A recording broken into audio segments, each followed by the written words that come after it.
Hello everyone. Today I wanted to bring something to your attention that is truly terrifying. You see, every time when I've gone into the gun store before, they always did a background check before letting me buy a gun. But this time, I found that there's a way to get around having to get a background check for a gun.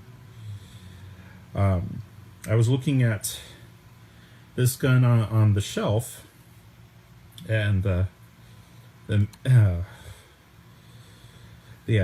at the counter told me that this gun here is called an AR style upper. It's kind of a strange name for a gun, but I was looking at it and talking to him about it, and he said that this kind of gun has a range of literally hundreds of yards. And that sounded pretty impressive.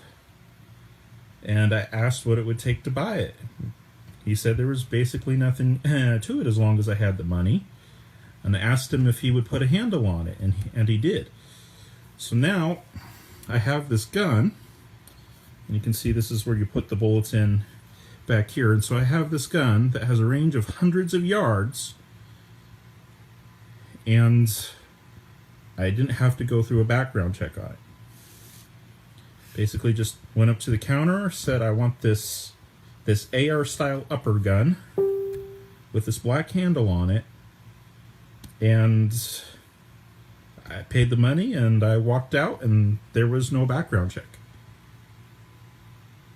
So there's no background check, and also I looked on this thing, there's no serial numbers or anything else like that on this thing.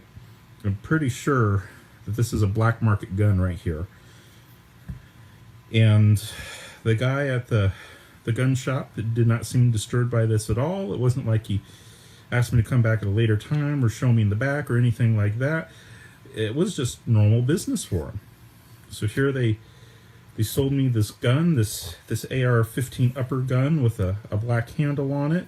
Like I said, this is where you put the bullets in, and of course they shoot out of this end. Range of hundreds of yards. I mean, you could kill people from a good distance away with this thing, and nobody knows you have it. You don't even have to have a background check to get it, and that's where we are right now. And you know, I'm sure there are some people that use their guns responsibly. You know, like people who are police officers. Well, maybe not the police officers, but maybe at least soldiers. You know, that use them responsibly, because the government always uses their soldiers responsibly, you know, and train them to use it responsibly. You know, no government has ever used their soldiers to do anything bad with them, you know. But other people, you know, they're not necessarily going to do that. And if you don't do a background check on them, how do you protect people? So yeah, that's truly scary there, that I was able to get this gun without a background check, this AR style upper with a black handle. It only seems like it holds one bullet at a time, but like I said, with a range of hundreds of yards, you could do some major damage with that. So anyways, you know, do what you guys need to do out there to protect ourselves from threats like this. You know, to make sure that these guns never wind up in the wrong hands. We need to make sure that only the military, which can be completely trusted, that only the military ever has access to something like this. Bye.